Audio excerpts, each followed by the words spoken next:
ولا تموتن إلا وأنتم مسلمون. وقال عز وجل: يا أيها الذين آمنوا اتقوا الله وقولوا قولا سديدا يصلح لكم أعمالكم ويغفر لكم ذنوبكم ومن يطع الله ورسوله فقد فاز فوزا عظيما. فإن خير الحديث كتاب الله وخير الهدي هدي محمد صلى الله عليه وسلم وشر الأمور محدثاتها وكل محدثة بدعة وكل بدعة ضلالة وكل ضلالة في النار. Ini soalnya cukup sedikit, jangan dikit. Ini bermukadimah, belum kencang, tenang aja. Baik.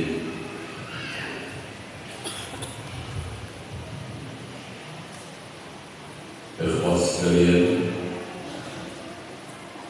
hari ini kita akan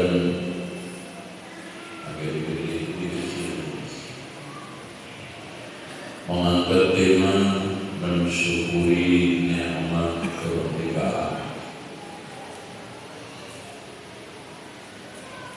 Di antara sekian cara kita untuk mengingatkan jasa perjuangan pahlawan di Indonesia. Biasa seperti pada kajian-kajian saya selalu saya jelaskan, saya uraikan judulnya dulu, mensyukuri nikmat kemerdekaan. Mensyukuri itu dari kalimat syukur. Syukur itu hakikatnya kata Syekh Abdul Aziz bin Baz rahimahullah ta'ala, an tuqabila ni'matallah atau ni'amallah bil imani billah wa bi rasulihi. Engkau balas nikmat Allah itu dengan iman kepadanya dan iman kepada Rasul-Rasulnya. Berarti kalau mensyukuri nikmat kemerdekaan tidak mendatangkan keimanan kepada Allah, maka itu bukan namanya syukur. Wa mahabbatihi azza wa jalla, yang bisa mendatangkan cinta kita kepada Allah. Jadi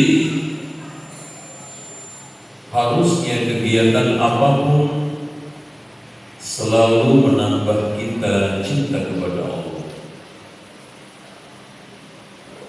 menambah mahabbah kita kepada Allah. Ini suaranya bergelombang, memang bergelombang enggak? Atau memang begini?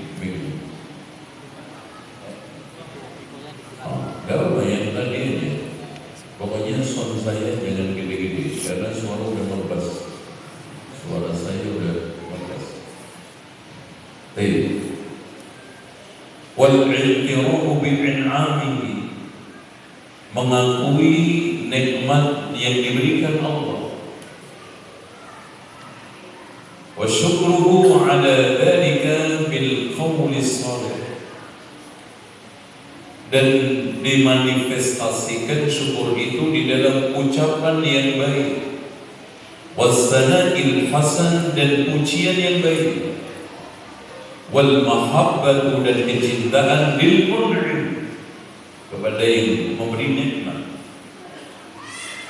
wa khawfihi, takut kepadanya, rajaihi, dan harap kepadanya, wasyauq ilaihi dan rindu kepadanya, wad da'watu ila sabilihi dan dakwah kepada jalannya, wal qiyam bi haqqihi dan menunaikan hak-haknya.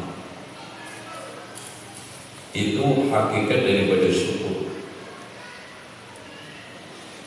Nah, mensyukuri sudah menjadi bahasa Indonesia dan banyak sekali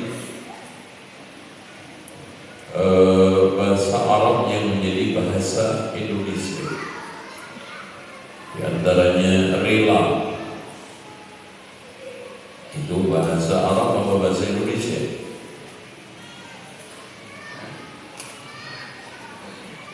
Heran itu bahasa Arab atau bahasa Indonesia?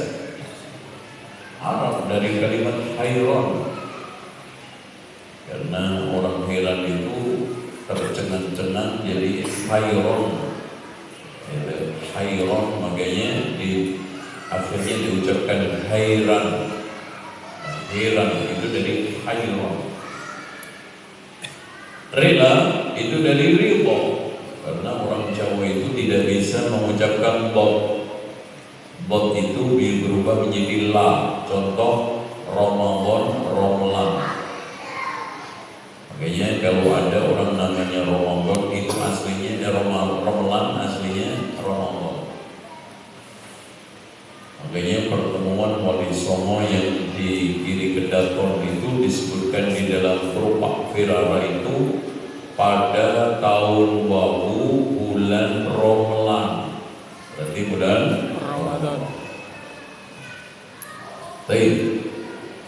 Nikmat itu disebutkan di dalam kamus Lisanul Arab, ma yun'imullahu ta'ala ala 'abdihi bihi min malin aw 'aishin. Jadi seluruh kenikmatan yang diberikan Allah kepada hambanya baik berupa harta dan kehidupan, termasuk kesentosaan, keamanan, itu adalah nikmat, termasuk adalah kemerdekaan. Nah, sekarang kita masuk merdeka. Merdeka itu dalam bahasa Arabnya hurriyah wal istiqlal. Hurriyah bermakna apa? Bebas, merdeka. Al-istiqlal juga merdeka. Makanya kemerdekaan Indonesia ditandai dengan masjid didirikan oleh Soekarno, namanya Masjid Istiqlal. Hadirin sekalian, bicara masalah perjuangan nenek moyang kita yang menghasilkan kemerdekaan, tidak bisa kita hadirkan sejarah hanya menjelang kemerdekaan. Bahkan perjuangan nenek moyang kita kaum muslimin jauh lebih daripada itu. Intinya, sejak muncul perjanjian Tordesillas, ya, yang sekolah, ini perjanjian apa? Saya kasih hadiah 50.000. Tordesillas yang pertama terjadi pada waktu bulan Juni tahun 1494. Ya, Masya Allah. Berdiri. Pokoknya ini banyak hadiah, hadiah kemerdekaan. Ya.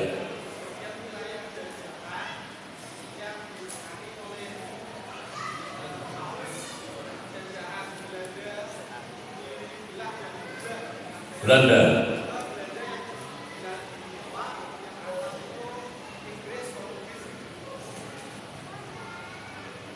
Yakin benar atau yakin salah?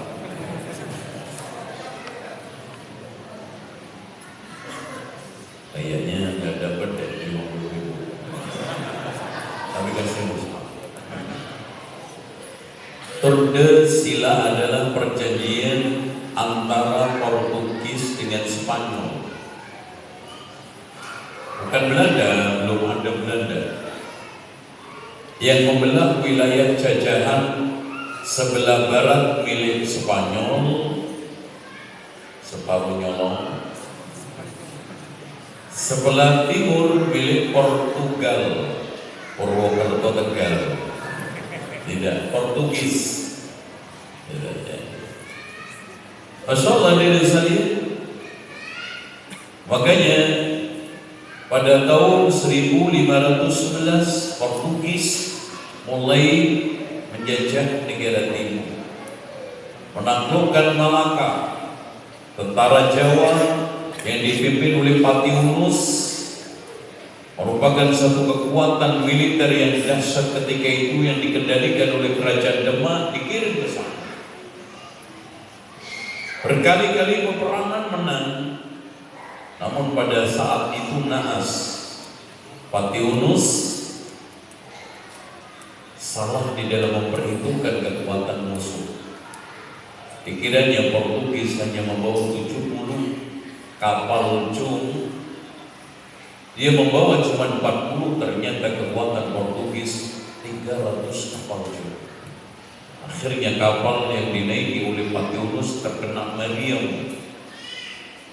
Maka pada saat itu akhirnya pecah dan akhirnya Patiunus meninggal dunia di Laut Utara. Maka sejak itu dinobatkan Pangeran Sabrang Lor.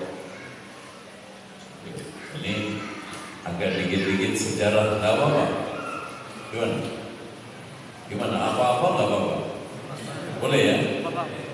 Biar anak-anak muda sekarang susah, nggak tahu sejarah, makanya tablik bahasa sejarah juga jarang. Ustaz-ustaz paling ngajarin wudu sama sholat. Nah, ini dikit-dikit sejarah. Nah, pada saat itu peran Wali Songo terutama Demak menghalau penjajahan Portugis.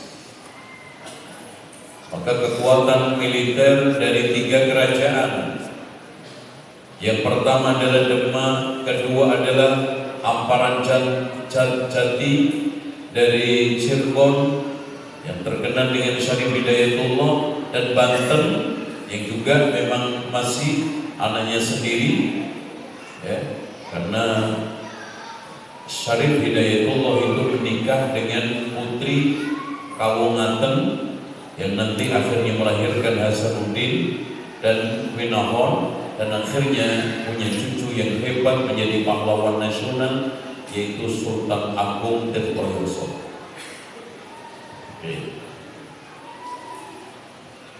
Akhirnya dari saya, kalau bukan, makanya Profesor Dr. Hamka di dalam buku sejarahnya mengatakan, kalau bukan peran pasukan Islam dan para dai yang ketika itu disebut wali. Jadi wali itu bukan manusia saktri mondro kuno, orang cerdas paling pandai, otot kawat balu musik ketek, tapi enggak. Apalagi keringat solar, enggak mungkin. Itu nanti Indonesia enggak akan ngempor minyak, karena keringatnya para wali sudah melahirkan BBM ya.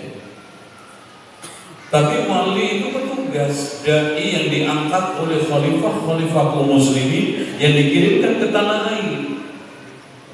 Karena ternyata dari lihat antara raja-raja Nusantara dengan khalifah Islam itu sudah ada hubungan baik sejak zaman dahulu. Bahkan raja yang kedua Indrawarmana, Raja Sriwijaya yang kedua, berkirim surat kepada Umar bin Abdul Aziz agar mengirimkan utusannya untuk mengajarkan kepada dia tentang Islam. Makanya kalau antum baca-baca buku sejarah, coba ya, Indrawarman itu Muslim.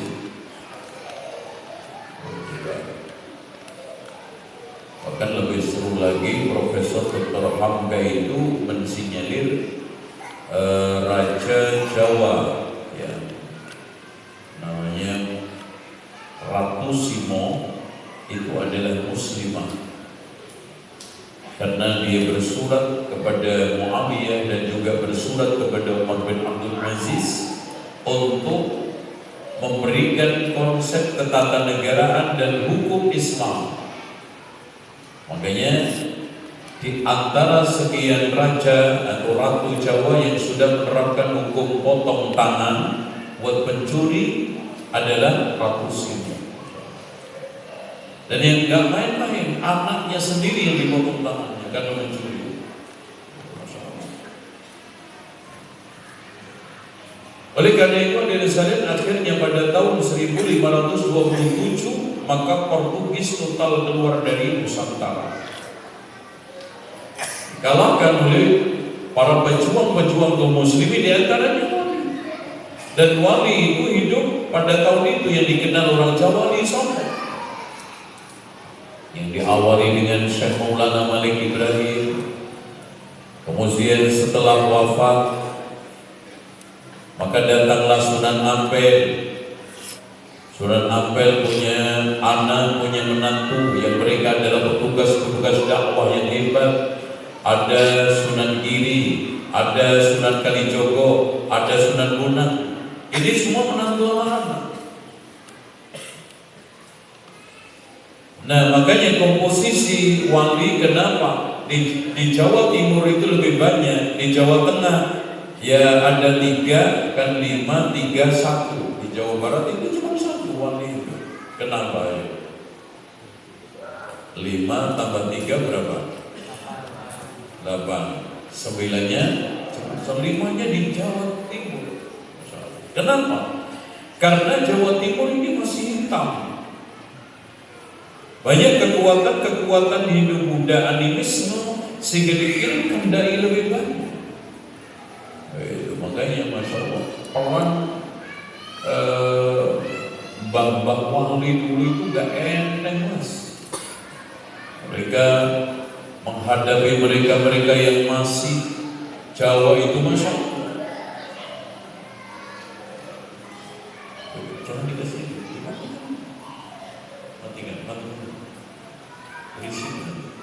udah enak udaranya, antum dikasih udara alami. Lanjut. Kenapa saya katakan dakwah para wali dulu itu berat? Kalau saya sekarang datang ke Sukoharjo, alhamdulillah dapat masjid, ada pondok tabligh. Syekh Maulana Malik Ibrahim tabligh di mana? Dia harus nyebrangin hutan, sawah, sungai untuk nembus daerah-daerah terpencil pedalaman. Coba bayangkan dari sekalian, utusan Sunan Giri yang dikirimkan ke timur, ke Makassar, itu Tunggang Parangan dan Datuk Ribandan itu, Masya Allah, mereka ini adalah orang-orang hebat. Emang dulu Sukoharjo itu dakwah ketika zaman Wali Songo jalannya semulus sekarang. Paling kendaraannya andong dukar loh mas. Sampai kayak motor kok yang malas ngaji loh. Itu mobil, motor diberikan kemudahan. Alhamdulillah. Nah pada abad setelah itu mulai berdiri kerajaan Islam yang kokoh. Ada di Sumatera, tepatnya Aceh. Puncak kejayaan pada zaman Iskandar Muda yang wafat pada tahun 1636. Di Kalimantan ada kerajaan Banjar. Di ujung Jawa Barat ada Banten, kemudian tengah ada Cirebon. Di Jawa Timur ada Demak, kemudian Demak berpindah ke Pajang. Pajang kemudian tidak lama berdirilah kerajaan Islam Jawa. Puncak kejayaan pada zaman Sultan Agung, dan sejak dia menunaikan haji mendapatkan gelar dari Mekah, seorang sultan syarif. Dari syarif berarti sultan berarti di sini adalah menobatkan dirinya sebagai khalifatul muslimin. Maka sejak itu terjadi reformasi. Makanya ada penanggalan, mulai diadaptasikan Jawa dengan Arab.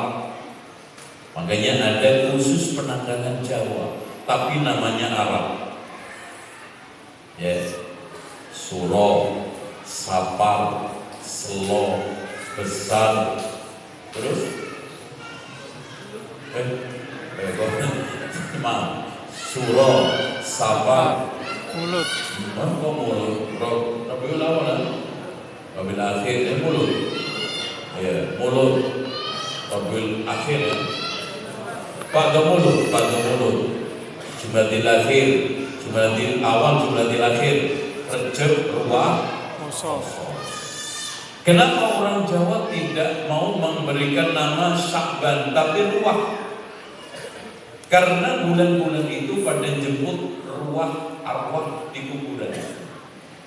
Ruahan makanya arwah. Ini adaptasi. Tapi terus terjadi hegemoni kekuasaan. Penjajahan mulai menunjukkan eksistensinya. Sejak tahun 1000, ini tebak-tebak lagi nih. Biarkan saya terus. VOC singkatan dari VDD. Ayo. Ya.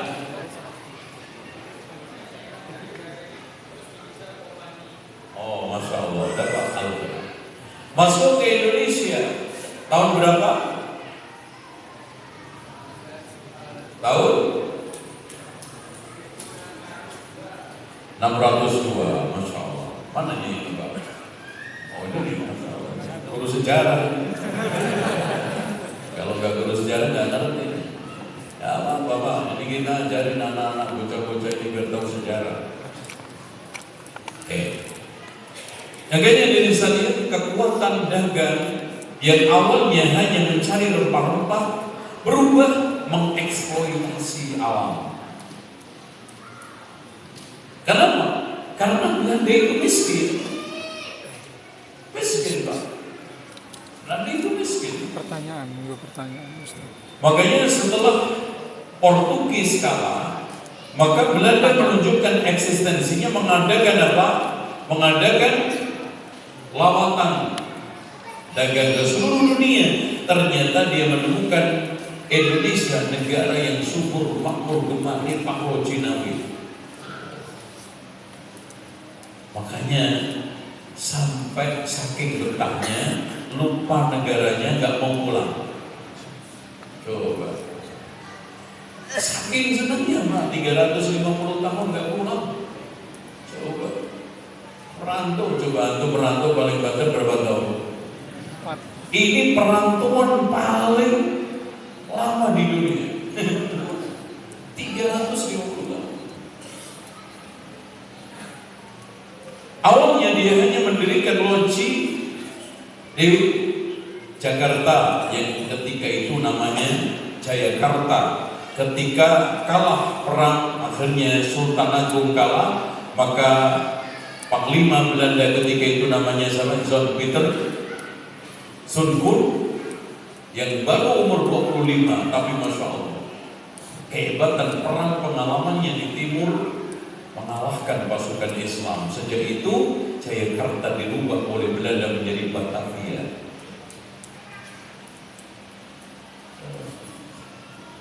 Nah, Pangeran Jayakarta akhirnya terusir bersama keluarganya minggir ke sungai yang ada di barat.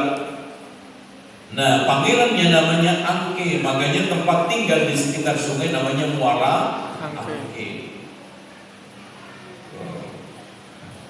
Dan nanti kayaknya materinya setelah zuhur sejarah dulu. Nah, makanya sampai di Jatinegara itu ada rawa bangke. Kenapa ada rawa bangke? Dengan itu.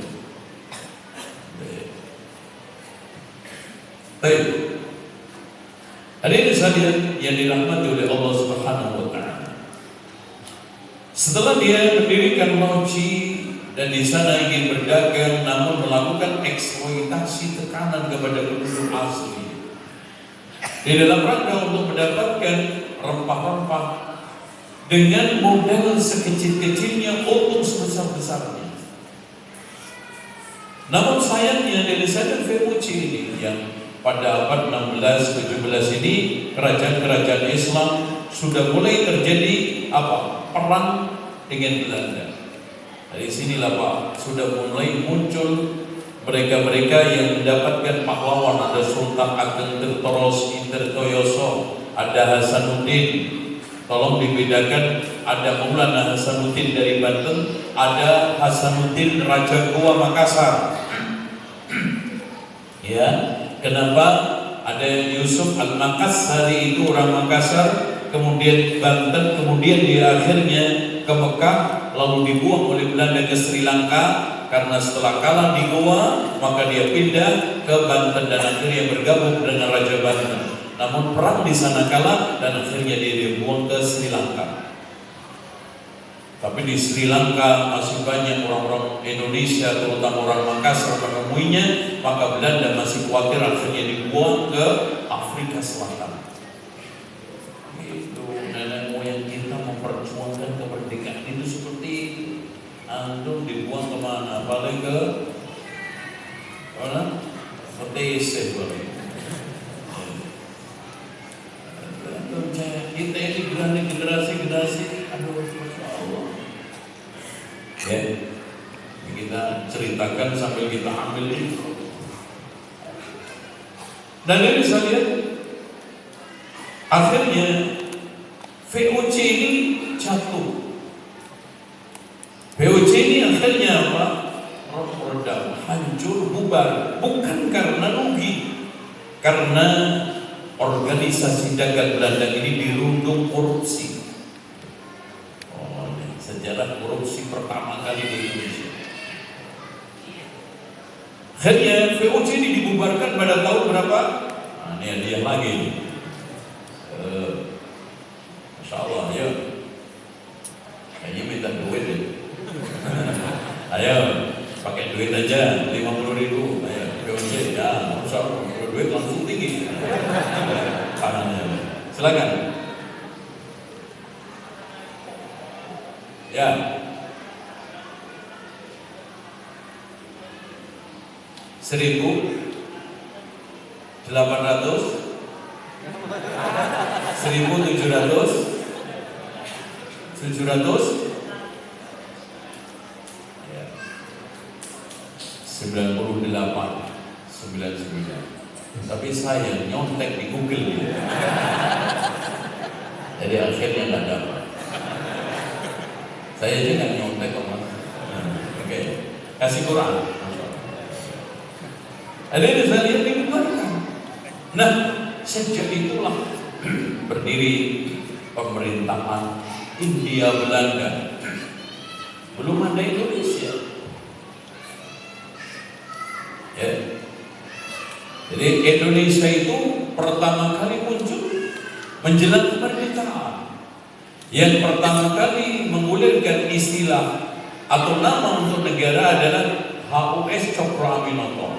Awalnya dia ingin mengusulkan negara Malaysia karena terdiri dari pulau-pulau, tapi karena etnis lebih dominan daripada pulau, warna-warni etnis lebih banyak daripada pulau, maka Indonesia awalnya. Kemudian akhirnya nama Malaysia dipakai negeri seberang Cirang. Paham? Dari saya di sini tepatnya tahun 1800 maka Indonesia menjadi negara spionase dan negara cabang Belanda yang langsung dipimpin oleh Ratu Belanda. Siapa namanya? Ayo. Ada, boleh lihat Google nggak apa-apa. Oke, kita lanjut. Hadirin sekalian, sejak inilah Belanda sudah tidak lagi mengatasnamakan organisasi dagang dari pemerintah resmi yang di sini didirikan Gubernur Jenderal. Oh, ada Denbles, ada Van de Kock, ada Bos, Van de Bos, ya, ada Cornelis Dokterman, gitu. Ini panglima-panglimanya. Nah, pernah terjadi transisi karena Belanda dikuasai oleh Inggris dan Inggris memenangkan jajahan di dunia, maka masuklah Inggris ke Indonesia. Dan ketika itu jenderal gubernurnya adalah siapa? Tom Raffles. Makanya ketika dia tugas ke Bukit Tinggi, istrinya kena penyakit malaria ceritanya. Akhirnya disembuhkan di Padang, nggak sembuh, akhirnya dibawa ke Jawa untuk supaya menyembuhkan istri tercintanya ini, maka dia dibikinkan kebun yang sekarang menjadi kebun raya Bogor. Tanaman seluruh Indonesia dibawa di situ, bahkan dari dunia. Nah, makanya di sana ada namanya bunga Rafflesia. Udah pernah ke sana belum? Oh, pernah. Kenapa dikatakan bunga Rafflesia? Karena bunga ini kesayangan istrinya dibawa dari Bukit Tinggi untuk menghibur istrinya yang sedang sakit. Ya, ada makanya di sana ada saung Eropa, ya, gaya Eropa. Dia duduk di situ sambil melihat bunga Rafflesia yang diletakkan di atas di apa namanya danau gitu. Bunganya hidupnya memang di atas air, di air. Tuh. Di antara peninggalan Raffles ini juga adalah museum yang ada di Mojokerto. Apa namanya? Museum. Gak usah dalam-dalam deh kalau gitu, terlalu gak nyambung repot juga. Oke, singkat kata gitu. Jadi perjuangan hampir 500 tahun. Salah kalau ada orang bilang bahwa umur penjajahan itu 350 tahun. Indonesia dijajah dan nenek moyang kita, kaum muslimin terutama, berjuang melawan penjajah itu sejak abad 15, awal-awal menjelang 16.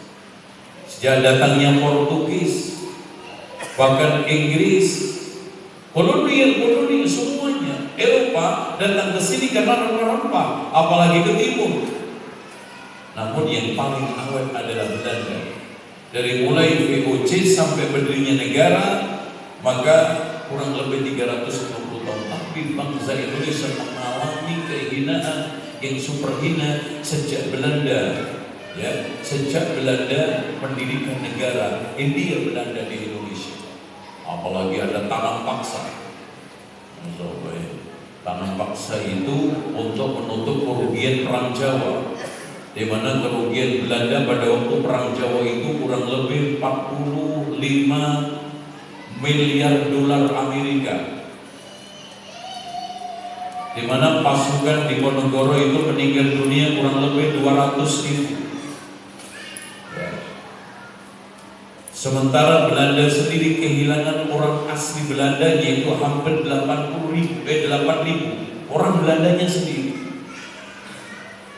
Makanya untuk memulihkan itu, Belanda mengadakan kultur stelsel, tanam paksa. Seluruh nenek moyang kita disuruh untuk nanam tebu, nanam cengkeh, nanam apa lagi, kapas, nanam teh, nanam kopi. Saking tanahnya di Sumatera itu muncul semacam kuliran. Bahkan sampai sekarang ada beberapa warung kopi itu bukan kopi biji, tapi kopi daun. Supaya orang Sumatera nggak ngambil kopinya, maka yang bisa dipakai untuk dinikmati itu daunnya. Orang Sumatera dibohongin di Padang itu supaya apa? Makan daun kopi, tidak biji kopinya. Ngopi daun, bukan ngopi biji juga, Pak. Berapa keuntungannya? Tidak main-main. 70 $70 miliar Amerika. Lebih daripada menutupi, sampai dari hasil kultur stelsel ini Belanda bisa membangun Amsterdam. Itu negara yang awalnya di bawah laut bisa jika di dam-dam itu sehingga tidak ada banjir lagi, makanya disebut dengan Amsterdam. Itu dari kekayaan ini, Masya Allah. Ya.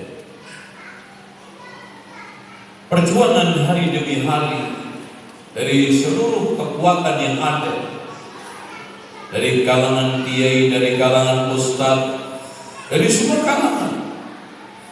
Bahkan kalau kita lihat ulama-ulama yang ada di Mekah ikut juga serta. Bagaimana setiap saat Syekh Ahmad Khatib Al-Minangkabau memberikan komando jihad untuk di Indonesia.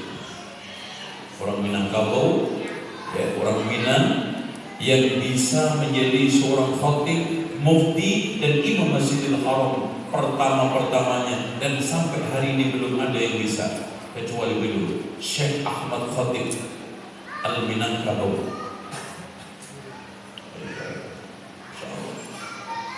Jadi belum lagi perang Sumatera. Kalau perang di Diponegoro tadi antara tahun 1825 sampai 1830, kekayaan Jawa berapa miliar, bahkan mungkin triliun habis. Pertanian rusak, perkebunan rusak, mereka dieksploitasi. 200.000 pasukan di Diponegoro meninggal dunia, wafat, syahid insya Allah. Belum lagi perang Sumatera dimulai tahun 1803 sampai 1837, perang untuk mempertahankan eksistensi teritorial kehormatan sebagai sebuah negara yang berdaulat. Siapa mereka?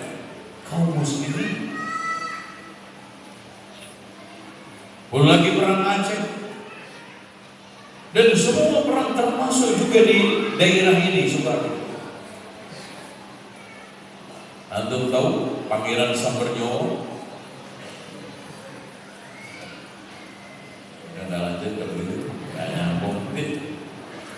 Pangeran Samber itu raja mana itu? Mana? Negara. Nah, Masya Allah nih. Ya, untung ada bapaknya. Kalau nggak ada, nggak nyambung semua. Kenapa? Karena Pangeran Sambernyowo ini menolak kehadiran Belanda penjajahan. Sebetulnya dari sekalian perjanjian Chianti yang akhirnya menjadikan penyebab pecahnya kerajaan ini Mataram, itu sebetulnya ingin melemahkan kekuatan Pangeran Sambernyowo. Pada waktu perjanjian dulu tidak hadir, akhirnya membuat front pangkalan perang di daerah Tawamangu untuk melakukan peperangan.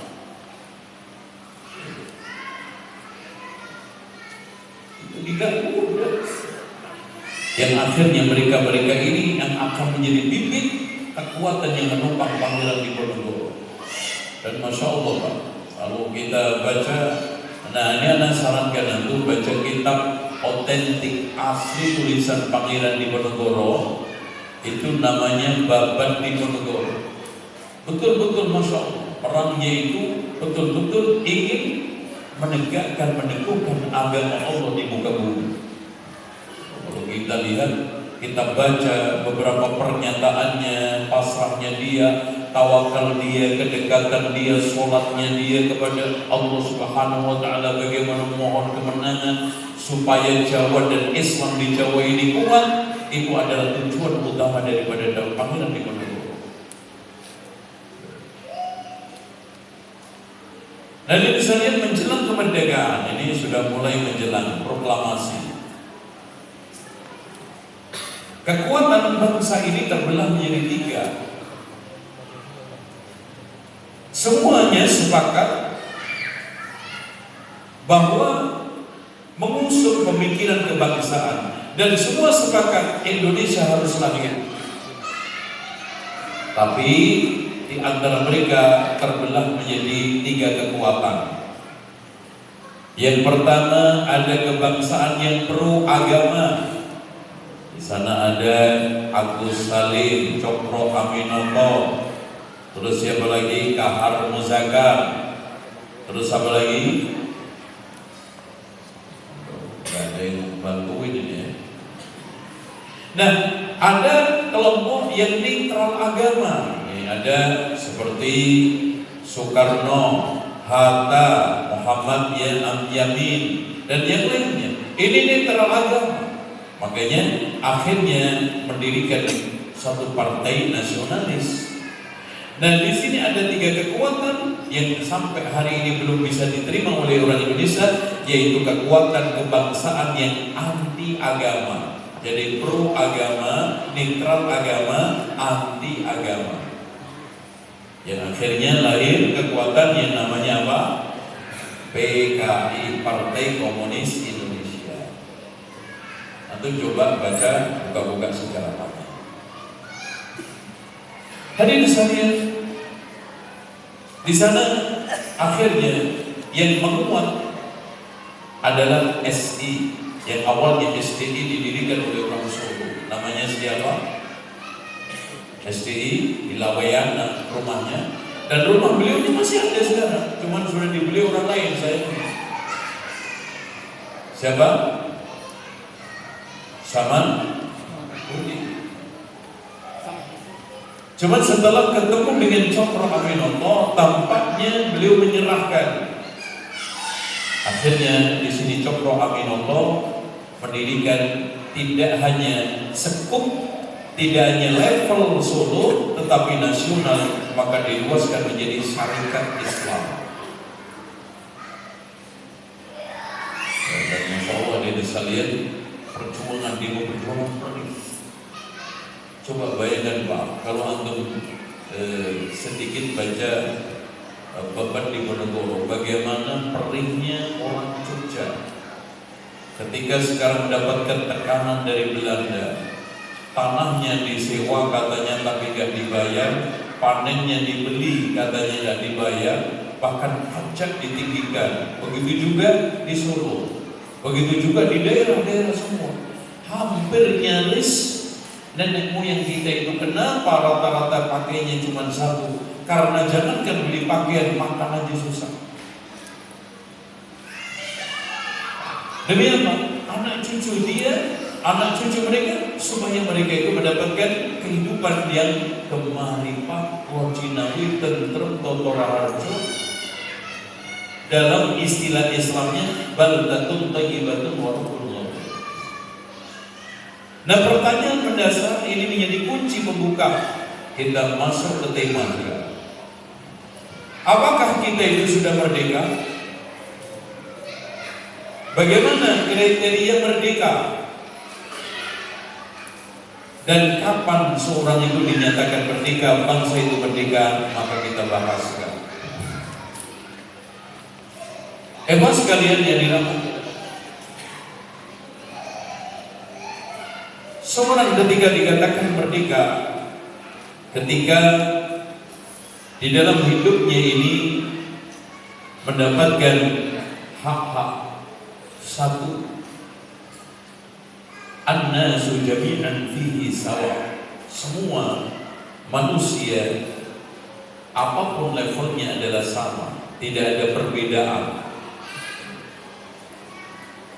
Baik itu warnanya hitam, putih, etnisnya itu Jawa, bukan Jawa, semuanya sama.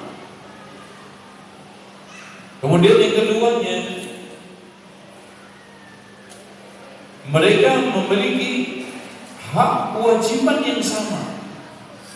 Nanti kita akan jelaskan hak-hak secara rinci insya Allah. Apalagi di depan hukum, di dalam mentaati peraturan, haknya, kewajibannya sama. Tidak ada beda-bedanya, yang kecil, yang besar, yang pejabat bukan pejabat, yang rakyat jelata maupun jelita sama. Yang ketiga, memiliki kebebasan sebagai manusia untuk mengekspresikan keyakinannya, pendapatnya dan pikirannya. Dan yang kelima, sama kedudukannya di mata syariat sebagai makhluk Allah, baik itu al-hakim pemimpin, war-ra'iyah yang dipimpin. Gak ada bedanya di hadapan Allah. Illa bittaqwa, kecuali karena ketakwaannya. Dan yang keenam, as-sultatu fihi amanatun. Kekuasaan di tengah mereka adalah amanah. Makanya betul kata Rasulullah bahwa al-imarah innaha amanatun. Sesungguhnya kekuasaan itu amanah. Wa innahu nadmun, nanti itu penyesalan di hari akhir. Makanya siapa yang tidak menunaikan amanah dengan baik, masalahnya nyesel. Wa nadamatun, khizyun, terhina. Wa nadamatun, dan juga apa? Nyesel. Dan siasat di dalam Islam itu di dalam rangka untuk mengatur kekuasaan dan kekayaan sehingga dimanfaatkan sebesar-besarnya untuk kemanfaatan, kemaslahatan rakyat. Kullukum ra'in wa kullukum mas'ulun an ra'iyatihi. Dan yang tidak kalah pentingnya, yang ke-10, baik pemimpin maupun rakyat sama di mata mahkamah, di mata hukum, di mata seluruh yang sekarang ini menegakkan konstitusi. Dan yang terakhir, kemerdekaan itu menolak seluruh bentuk warna-warni eksploitasi, tughyan, penekanan, dan juga sikap-sikap zalim melampaui batas, sehingga rakyat mendapatkan al-amnu, aman, wal hurriyah, kebebasan, wal karamah, kemuliaan, wal adalah, keadilan. Adapun hak hukukul insan fil Islam, sekarang orang itu dinyatakan merdeka kalau telah mendapatkan hak-haknya sebagai manusia secara sempurna. Nah, hak-hak manusia yang dikenal oleh orang-orang Barat itu sangat berbeda dengan hak yang telah ditetapkan oleh Islam. Hak asasi manusia di dalam Islam yang pertama kali adalah hakul hayat, hak untuk mendapatkan hidup. Makanya Rasulullah mengatakan, Allah Subhanahu wa taala berfirman di dalam surat Al-Maidah ayat 32, man qatala nafsan bighairi nafsin, barang siapa yang membunuh jiwa tanpa alasan, au fasadin fil ardi, atau kerusakan di muka bumi, faka'annama qatala an-nasa jami'a, seperti membunuh seluruh manusia. Wa man ahyaha, siapa yang menghidupi, faka'annama ahya an-nasa jami'a, maka dia telah menghidupkan seluruh manusia. Makanya siapapun orangnya, gak peduli sekarang rakyat biasa, rakyat jelata, maka darah dia itu terhormat di hadapan Islam. Siapapun yang ditumpahkan darahnya, meskipun dari kalangan orang miskin paling tidak diperhitungkan di sosialnya, maka sama hukumannya qisas. Masya Allah.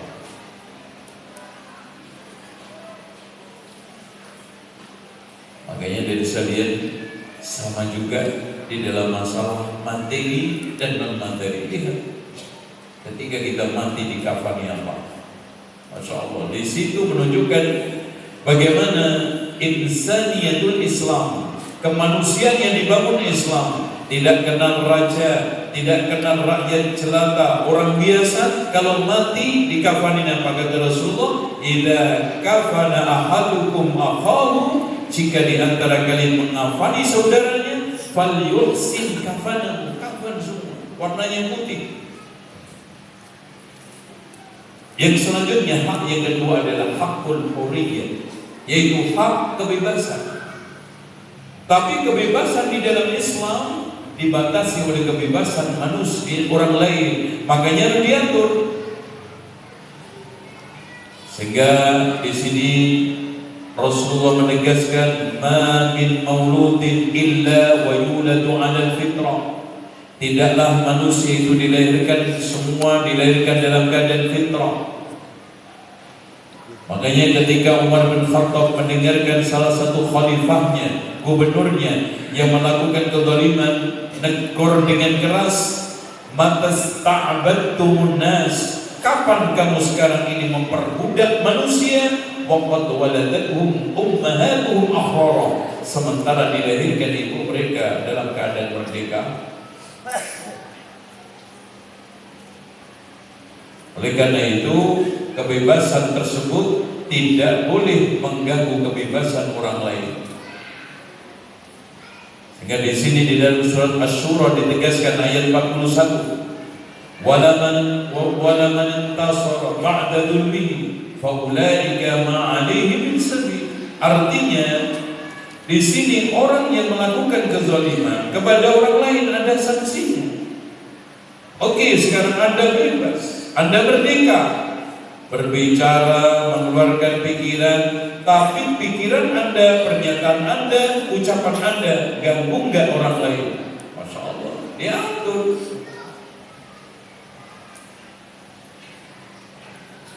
Sehingga kekuasaan di dalam Islam, kemerdekaan di dalam Islam itu dibangun di atas kata Allah dalam surat Al-Hajj ayat 41, alladzina immakkannahum fil ardi, ketika mereka kami berikan kekuasaan yang kokoh di muka bumi, aqamus shalah, menegakkan salat, wa atuz zakat, membayar zakat, wa amaru bil ma'ruf, dan memerintahkan yang ma'ruf, wa nahaw 'anil munkar, dan melarang yang munkar. Itu kemerdekaan yang bertanggung jawab, kebebasan yang beretika. Ketika kebebasan tersebut digunakan untuk mensyiarkan sholat, kebebasan tersebut digunakan untuk mensosialisasikan zakat, mengajak orang lain untuk bayar zakat, dan kebebasan tersebut, kemerdekaan tersebut merdeka melakukan amar ma'ruf nahi munkar. Yang ketiga, hakul musawah, hak kesetaraan di depan syariat. Makanya Rasulullah menegaskan, la fadla li arabiyyin ala ajamiyyin, tidak ada keutamaan orang Arab di atas orang Ajam dalam mata hukum. Makanya Rasulullah dengan tegas mengatakan, lau anna Fatimah binta Muhammad, disebutkan ikhwan. Kenapa rahasianya Rasulullah menyebutkan binta Muhammad? Rasulullah ingin menegaskan, meskipun turunannya Nabi, andaikan Fatimah turunan Nabi ini sarakat, mencuri, laqata'tu yadaha, aku akan potong tangannya. Allahu akbar. Rawahu Bukhari dan Muslim. Sehingga Abu Bakar radhiyallahu anhu ketika berkhutbah saat dinubatkan, dilantik menjadi khalifah, di dalam pidato pelantikan tersebut menegaskan, ala inna ad'afakum indil qawi, ketahuilah manusia yang paling lemah di antara kalian bagiku adalah paling kuat, hatta akhudal haqqa lahu, sampai aku ambil hak-hak dia yang teraniaya di orang lain. Wa anna aqwakum 'indi dha'if, sementara orang-orang yang kuat di antara kalian dan di mata saya adalah lemah, hatta akhudal haqqa minhu, sampai saya ambil hak-hak orang lain yang ada pada dia. Allahu akbar. Mana enggak tentram, rakyat tenang, aman, dan keamanan adalah rezeki yang paling terbaik. Keadilan tentara yang paling kuat. Maka negeri yang ingin aman, sentosa, berbuatlah keadilan dan jaga keamanan. Karena keamanan itu adalah sebaik-baiknya rezeki. Dan ternyata ya ikhwan, sumber keamanan itu dari keadilan. Makanya Hurmuzan yang datang ke Madinah melihat Umar yang sedang menyangkutkan pedang di atas pohon kurma dan tidur di bawah pohon kurma. Dia mengatakan apa? Adilta wa aminta wa minta ya Umar. Kamu telah berbuat adil, akhirnya aman dan tidur nyenyak. Masya Allah. Dan itu semua bukan hanya dimiliki oleh Umar.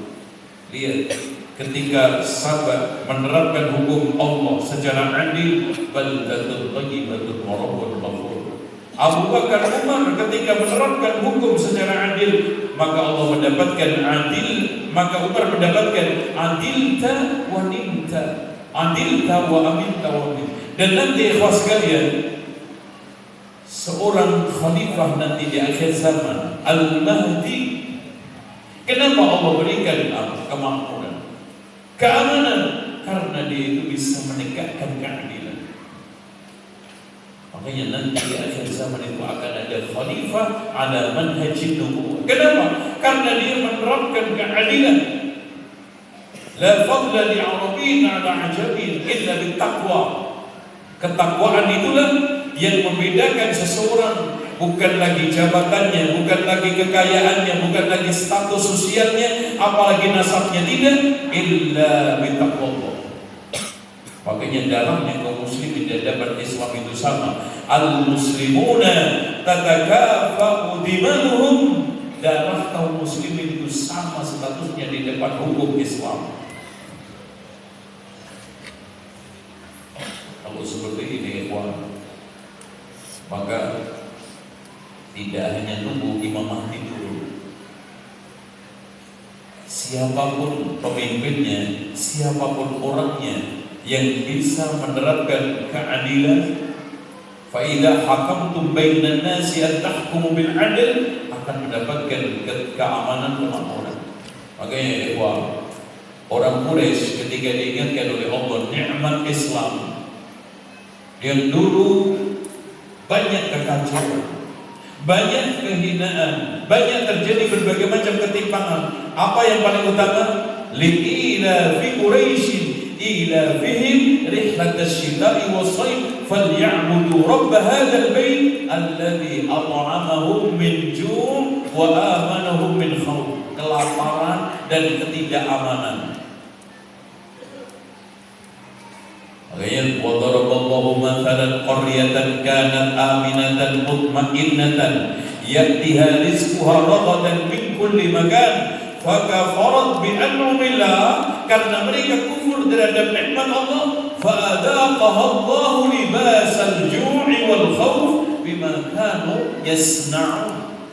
Kenapa Allah cicipkan pakaian kelaparan dan ketidakamanan? Karena ketidakimanan mereka, bahkan kekufuran nyata-nyata kepada nikmat Allah. Dan begitu juga berlaku pada semua negara, bukan hanya yang dimaktubkan oleh Allah di dalam Al-Quran itu saja. Karena Allah menggunakan apa? Wa daraballahu masalan, hanya perumpamaan.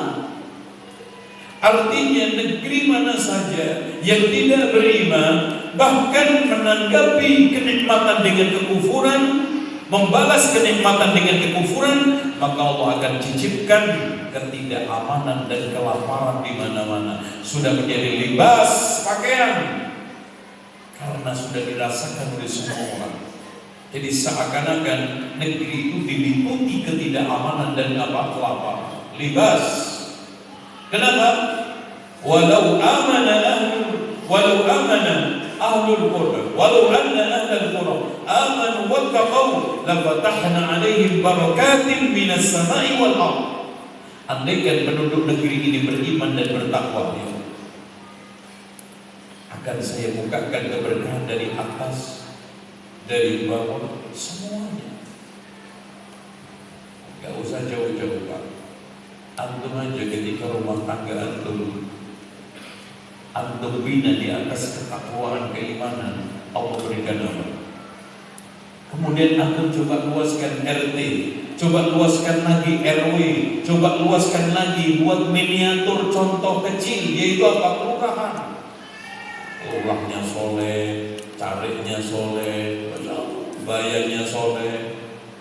Semua desa-desa per RT RW ini, Masya Allah, ya, beriman, bertakwa. Nggak akan mungkin Allah Subhanahu wa ta'ala ingkari. Innallaha la yukhliful mi'ad kalau syaratnya itu dibayar. Apa itu syarat? Mudah. Walau anna ahlal qura amanu wattaqaw. Takut. Sekarang gini Pak, kalau nggak berkah, hujan itu nggak bisa mendatangkan kebaikan Pak. Kalau nggak berkah, tanaman yang kita tanam ini semuanya tidak mendatangkan kebaikan. Siapa yang punya bumi, yang punya langit, yang punya hujan, yang punya matahari? Allah. Kalau sekarang manusia dhaharal fasadu fil barri wal bahri bima kasabat aydin nas, terjadinya kerusakan di muka bumi, di sekitar kita akibat ulah tangan manusia.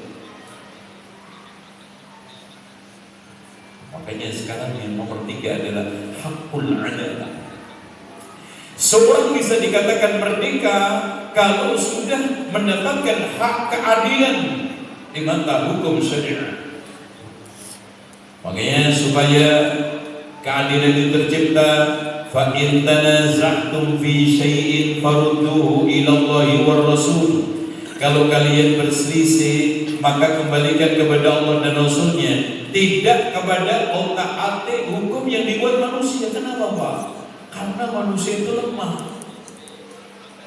Gak mungkin manusia yang akan diatur oleh hukum, mereka mengatur dirinya sendiri. Nanti yang timbul Pak, ada orang yang di atas aturan, yang di bawah aturan. Yang biasanya yang membuat aturan pengennya gak tenang. Tapi kalau Allah yang membuat aturan, semua di bawah aturan Allah, semua di bawah syariat Allah, semua harus tunduk kepada putusan Allah. Allah nggak bisa diatur, tapi Allah mengatur.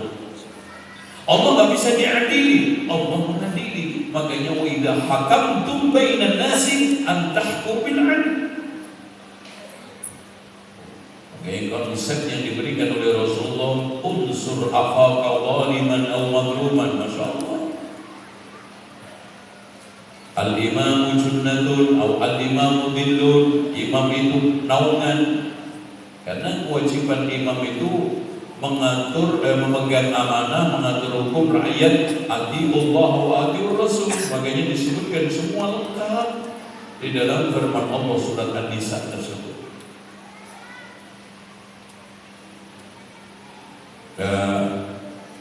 Disebutkan ala ukhbirukum bi khairi syuhada.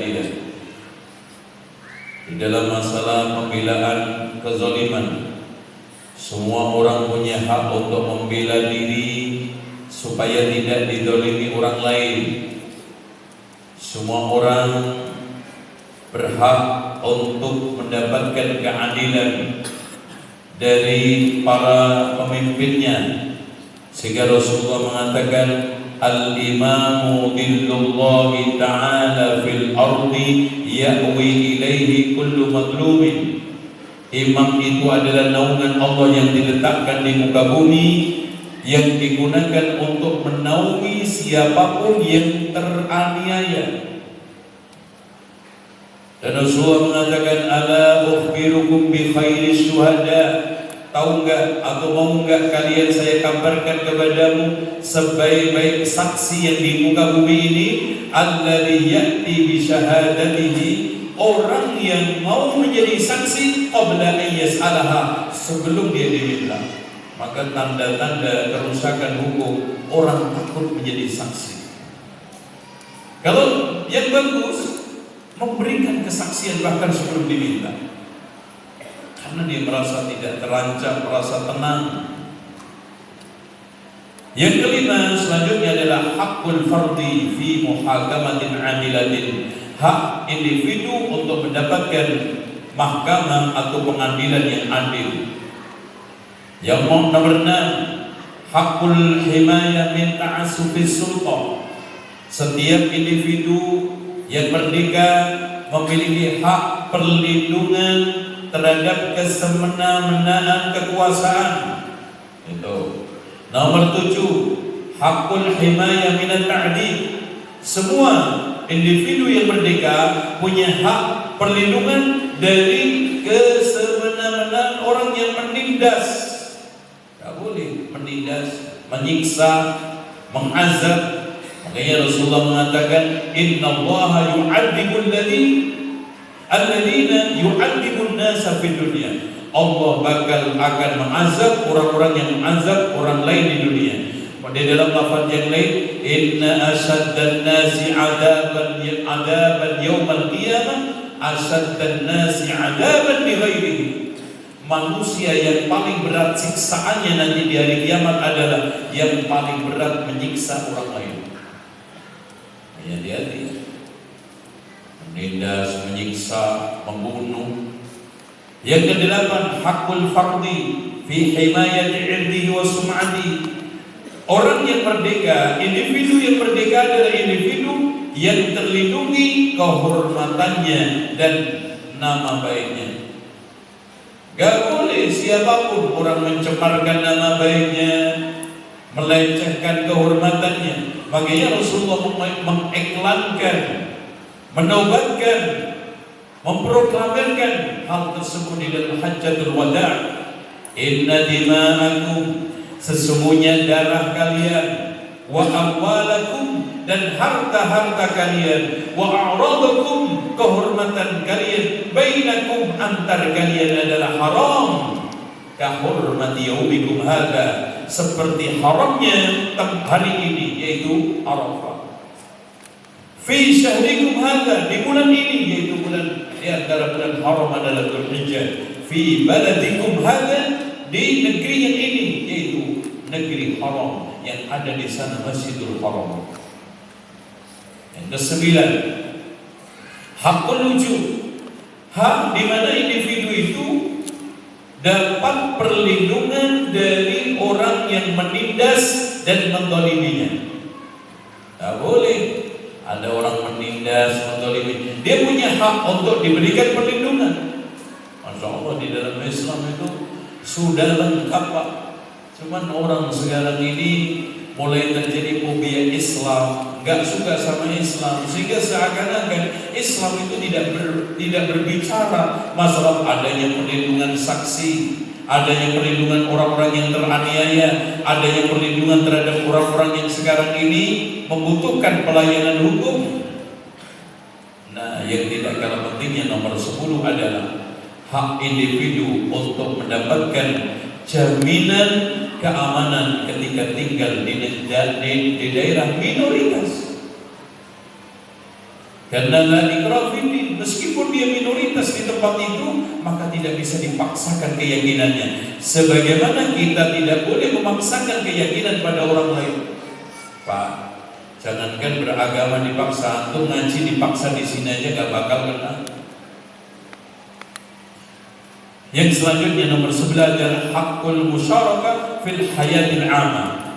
Individu punya hak untuk berserikat, ikut bersama di dalam kehidupan secara umum. Gak boleh ada orang yang dikucilkan di masyarakat, dikucilkan di RT, RW, kelurahan, gak boleh. Karena itu hak manusia. Dia punya hak untuk berjalan di suatu jalan umum, memakai fasilitas umum, di taman umum, di gedung yang umum, punya hak sama siapapun orangnya. Yang nomor 12, hak hurriyatit tafkir wal i'tiqadi wal ta'bir, hak bebas di dalam mengeluarkan pendapat, keyakinan dan mengungkapkan pikirannya. Tapi tadi dibatasi oleh aturan kebebasan dan juga batasan-batasan hak orang lain. Makanya di sana ada berpikir individu, kemaslahatan umum dan yang lainnya. Gak ngawur. Yang selanjutnya nomor 13, kita percepat hakul hurriyatid diniyah, hak untuk memilih agama, lakum dinukum waliyadin, diberikan oleh Islam. Kita gak memaksakan. Makanya kalau sekarang ada orang ini orang intoleran, ini membatasi kebebasan, enggak benar, Pak. Islam telah memberikan suatu kaidah besar. Bahkan kata para ulama, tidak ada ayat yang mengajarkan ajaran toleran paling toleran dibanding surat Al-Kafirun. Lakum dinukum waliyadin. Kurang apa? Gak mungkin kita akan merubah agama orang lain kalau itu dasarnya adalah pemaksaan. Gak mungkin kita mengislamkan orang lain masuk Islam sementara kalau dasarnya itu bukan dari kesadaran. Bahkan tidak diterima keislaman seseorang kalau masuknya itu dalam keadaan terpaksa, ya ikhwan.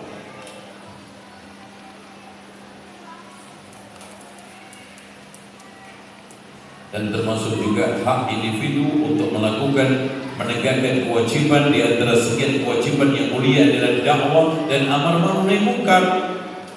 Makanya hakikat daripada wal takum minkum ummatun yad'una ila al-khair wa ya'muruna bil ma'ruf wa yanhauna 'anil munkar kuntum khairu ummatin wa ta'awanu 'alal birri wat taqwa. Semuanya ini adalah kebebasan seorang individu yang diberikan oleh Islam.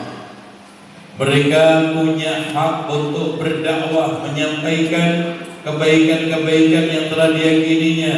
Mereka punya hak untuk amar ma'ruf nahi munkar, untuk menyampaikan pesan-pesan kebaikan. Apalagi kalau kemungkaran itu dibiarkan seperti kapal. Kalau sekarang yang bawah ngelumbangin, yang atas tidak negor, lama-lama air itu masuk sedikit demi sedikit, akhirnya menenggelamkan semuanya. Itu hak. 15 hak berekonomi. Masya Allah, ya. Artinya semua individu memiliki hak untuk mengeksploitasi kekayaan alam secara beradab, beretika dan mendahulukan manfaat umum. Tidak boleh eksploitasi ekonomi, tambang atau apapun merusak alam, merusak kekayaan dan meninggalkan kemaslahatan umum. Dan kita harus yakin, ya ikhwan, semuanya dijamin oleh Allah rezekinya. Wa ma min dabatin fil ardi illa 'ala Allahi rizquha. Innallaha huwar razzaqu dzul quwwatil matin. Wa annahu huwa aghna wa aqna. Makanya masing-masing individu punya hak berekonomi. Dan di dalam masalah rezeki itu Allah menjaminnya. Makanya seorang muslim di samping dia terus mengerahkan kekuatan untuk mencari maisha, ikhtiar, dan insya Allah tawakal itu menyerahkan hati kepada Allah, mengerahkan tangan kaki untuk usaha, rezeki itu akan mengalir. Jadi bukan berarti tawakal itu terus tidur-tiduran. Makanya ada pernah sekelompok pemuda yang tidur-tiduran di masjid pada zaman Umar bin Khattab. Di masjid. Akhirnya Umar bin Khattab datang ke masjid. Ngapain kalian di sini? Ya, main-main ke masjid. Main lagi ke masjid. Ya, sambil berzikir Umar. Hari gini kamu ngapain? Gak kerja? Ya, nanti kalau sudah ada Allah takdirkan rezeki kan datang juga. Oh begitu. Dah sebentar ya, saya ambilkan sesuatu dari rumah. Ketemu pikirannya mau diambilkan makanan sama Pak. Ternyata dibawain cambuk, dicambukin satu-satu. Lalu bekerjalah. Fa inna samaa'a la tumtiru dhahaba. Langit gak akan bakal ngucapin kalian emas. Makanya sejak itu dia berdoa, Allahumma inni, berlindung, Allahumma inni a'udzubika min jaladil fajir wa dha'fil mu'min. Ya Allah, aku berlindung kepadamu dari lembeknya orang mukmin, orang soleh, orang baik, orang ngaji, dan gigihnya mencari rezeki orang yang gak ngaji. Maka balik-balik, harusnya orang yang sudah ngaji itu semangat mencari rezeki. Tawakal dimaknai secara benar, yaitu menyerahkan hati kepada Allah. Kaki tangan usaha itu namanya tawakal. Kalau enggak tawakul, malas, gak mau kerja, tidur-tiduran. Akhirnya ketika ditawari makan, habis nasi sebakul. Itu namanya tawakul. Selanjutnya nomor 16, hakku himayatil milkiyah. Seorang individu yang merdeka punya hak untuk terlindungi kekayaannya. Makanya Allah mengatakan, wala ta'kulu amwalakum bainakum bil batil. Janganlah di antara kalian memakan harta kalian di antara kalian secara batil. Dan harta di sini tidak harus materi, ada berupa kekayaan ilmiah, ada hakinya. Makanya antum jangan menyolong karya orang lain. Sekarang nyontek karya orang lain, ngopi pasta karya orang kalau gak ada izin. Ini termasuk hak, ini hak. Meskipun software itu miliknya orang kafir, gak ada sekarang ini mentang-mentang miliknya orang kafir antum kopi tanpa izin. Contoh sekarang Microsoft, nih komputernya, softwarenya asli atau bajakan? Bajakan. Ayo, lu usaha menghasilkan kau pakai software bajakan. Pak, saya tanya sekarang, seandainya Bilkin datang ke Sukoharjo, kemudian dia mungkin masuk ke gedung lepas sepatu, sepatunya boleh nggak diambil? Mana yang lebih mahal daripada software itu? Itu nggak benar. Makanya antum taubatan nasuha, terutama yang usaha sampai hari ini masih pakai software bajakan, hukumnya haram. Makanya sekolah saya, usaha saya cek komputer saya aja, saya bawa ke semua luar negeri dicek aman. Karena apa? Asli. Kalau menemuin komputer ditangkap di bandara, softwarenya bajakan. Itu. Ini ada hak. Sebagaimana kekayaan antum pribadi dilindungi, sawah antum dilindungi, motor antum dilindungi, semua. Begitu juga antum harus juga melindungi kekayaan orang lain untuk tidak dicuri, untuk tidak dizalimi. Makanya sampai Allah mengancam, Rasulullah mengancam berat riba. Man akhadha minal ardi syai'an, barang siapa yang mengambil sedikit dari syai'an minal ard, dari bumi, bighairi haqqi, tanpa haknya, khasafa bihi atau khusifa bihi yaumil qiyamah ila sab'i aradin, ditenggelamkan oleh Allah dia sampai 7 lapis menjalani bumi. Coba antum kadang-kadang ambil tanah di depan rumah antum yang bukan milik antum, cuman selebar pot bunga, tapi ke dalamnya berapa? Itu bisa 5 hektar itu pada dalam. Itu jangan meremehkan. Antum jangan melihat ini kan cuma dikit, itu lebar dalam. Berapa? Bisa 5 hektar. Ini jangan meremehkan. Sanksinya berat. Yang di sawah, yang di depan rumah, kalau memang itu fasilitas umum jangan dipakai. Kan yang ganggu kan. Jalan sempit, sungai menyempit itu. Selanjutnya adalah hakul amil wa wajibati. Jadi hak sebagai seorang pekerja. Coba Allah berikan hak sebagai orang pekerja. A'tul ajir haqqahu qabla an yajiffa al-ardu. Berilah upah pekerja sebelum kering-keringan. Sebagai bos, sebagai majikan jangan ngeyel.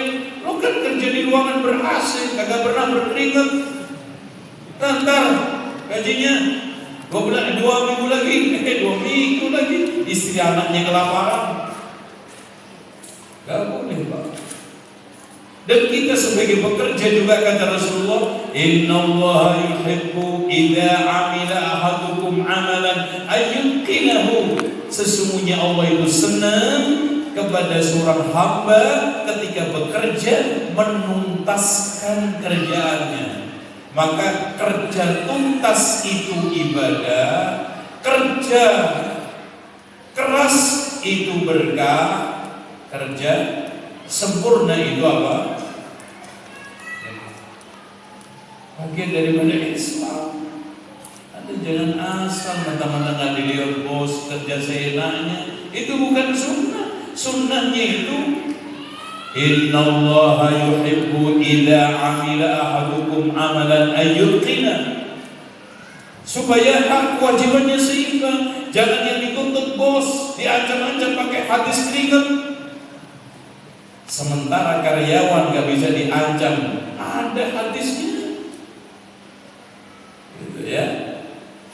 Selanjutnya nomor 17 adalah hakul fardhi li kifayati min muqawwimatil hayat.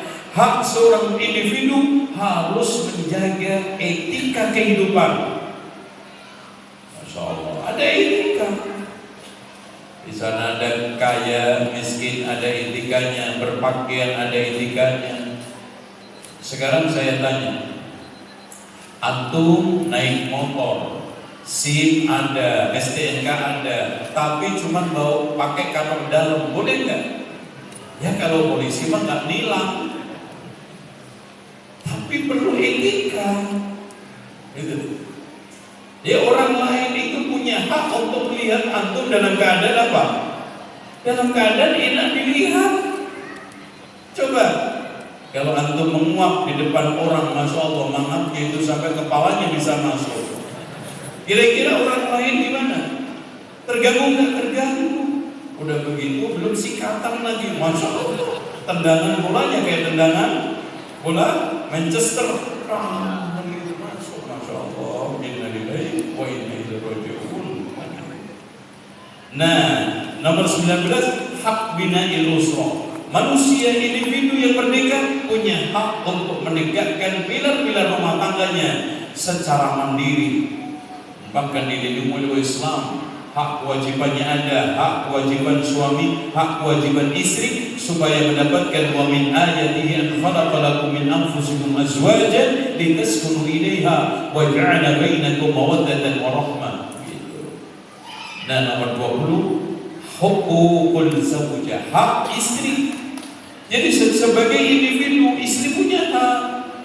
Gak boleh sekarang ini dinodai oleh istri suami. Wa ashiruhunna bil ma'ruf, pergaulilah dia dengan cara yang ma'ruf. Hak suami, hak istri juga sama-sama. Nah, nomor 21 hakut tarbiyah, hak pendidikan. Masing-masing punya hak untuk mendapatkan pendidikan secara sempurna. Hak pendidikan secara baik. Tidak boleh ada orang yang bodoh di dalam Islam. Tidak boleh ada orang yang tidak sekolah di dalam Islam. Tidak boleh orang yang tidak memiliki ijazah di dalam Islam. Punya hak untuk mengenyam pendidikan secara sempurna. Makanya negara juga membuat satu isi konstitusi wajib belajar sampai SMP, SMP. Dan nomor 21 hak-hak untuk terjaga privasinya.